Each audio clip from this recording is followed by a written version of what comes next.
नगरी त्या ठिकाणी अजूनही जो विकास व्हायला पाहिजे होता तो त्या प्रमाणात ज्या गतीनं व्हायला पाहिजे त्या गतीनं तो झालेला नाही। म्हणून माझा तो एक प्रश्न आहे। सोबतच आपल्याला सांगू इच्छितो की ज्यांच्या पदस्पर्शाने या ठिकाणी आपण या भागामध्ये सभा होते, आदरणीय भारतभाऊ बोंद्रे, पक्ष कोणता आहे हा विषय नाही, परंतु भारतभाऊ बोंद्रे यांनी जे सिंचनामध्ये काम केलं त्या सिंचनाचे अनेक प्रश्न अजूनही त्यांच्या वयोमानानुसार आज त्या ठिकाणी ते कमी पडलेले आहेत म्हणजे भारतभाऊ वयोमानानुसार आज ते घरी आहेत, परंतु त्यांचं जे स्वप्न आहे की या शेतकऱ्याची जास्तीत जास्त जमीन सिंचनाखाली आली पाहिजेत, आपल्या भागात धरणं झाले पाहिजेत, जेणेकरून पिण्याच्या पाण्याचा मोठा गंभीर प्रश्न,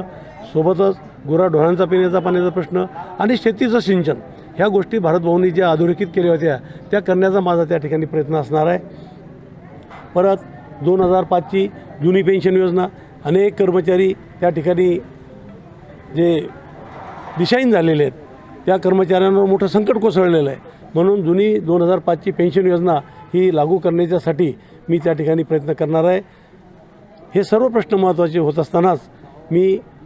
परत आपल्याला सांगू इच्छितो की जे स्थानिक विकास असतो तो स्थानिक विकास हा ज्या पद्धतीनं ज्या दर्जानं जे कामं व्हायला पाहिजेत तो दर्जासुद्धा त्या ठिकाणी सुधारण्यासाठी आणि ते जास्तीत जास्त होण्यासाठी माझा प्रयत्न असणार आहे। आज या निमित्ताने मी आपल्याला भारिप बहुजन महासंघाचे प्रदेशाध्यक्ष आमचे अशोकभाऊ सोन्ने आहेत, ते सध्या बाबासाहेब आंबेडकरांच्या अकोलामध्ये त्यांच्याकडे प्रभार आहे,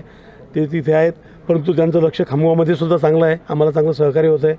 आणि रेखाताई ठाकूर जे आहेत त्यांचे दौरे आलेले आहेत, बुलढाण्यामध्ये आता 24 तारखेला सभा आहे, एक सिंदखेडा सभा आहे, दौरे आले, कोण नाही म्हणतं। काल महाविकास आघाडीचे उमेदवार यांची बैठक झाली, त्या बैठकीमध्ये काही वंचितचे देखील पदाधिकारी आणि नेते दिसले, काय म्हणाल? महाविकास आघाडीची मुंबईला नाही बुलढाणा स्थानिक बैठक, एखादं कोणी गेलंही असू शकते, त्याचं काय ते आजकाल इलेक्शन म्हटल्यानंतर काय असतं, एखादा जाऊ शकते, पण तो गेला म्हणजे काय शरीरानं गेला असेल पण मनानं नाही जाऊ शकत, तो मनानं तो सध्या बाबासाहेब आंबेडकरांच्या विचाराशी जुटलेला आहे। ही विचारधारा, ही कॅडर बेस पार्टी आहे, ही कधी फुटणार नाही, तुटणार नाही। तसे लोक त्यांचे आमच्याकडे येतात, पण आम्ही काही तसं कधी त्याचा प्रोपगंडा करत नाही, आम्हाला माहिती आहे आमची वोट बँक जी आहे ती कॅडर बेस पार्टी आहे, निश्चित मी विजयी होणार याची खात्री देतो। प्रचाराचा टप्पा अंतिम टप्प्यात आलेला आहे, काय स्थिती आहे आणि काय मुद्दे आहेत तुमचे? बुलढाणा लोकसभा क्षेत्रामध्ये सर्वात महत्त्वाचा गंभीर प्रश्न असा आहे की गेल्या अनेक वर्षापासूनची जी जनतेची मागणी आहे खामगाव जालना रेल्वे मार्ग, तर त्या रेल्वे मार्गाच्या बाबत आतापर्यंत कोणतंही ठोस असं पाऊल किंवा जनतेला दिसल असं कोणतंही काम त्या ठिकाणी झालेलं नाही।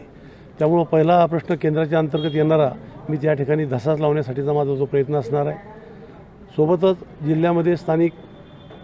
तालुक्याच्या ठिकाणी जे MIDCचे आरक्षण झालेलं आहे जमिनीचं, परंतु त्या ठिकाणी त्या भूखंडावर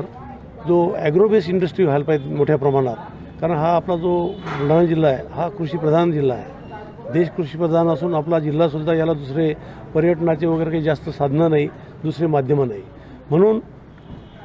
ॲग्रोबेस इंडस्ट्री ही कशी डेव्हलप होईल की जेणेकरून शेतकऱ्याचा मालसुद्धा 2 पैसे जादा भावाने विकले जाईल आणि शेतकऱ्याच्या या मुलांना, सुशिक्षित बेरोजगारांना त्यांच्या हाताला काम मिळेल आणि बेरोजगारी कमी होईल, हा माझा प्रयत्न आहे।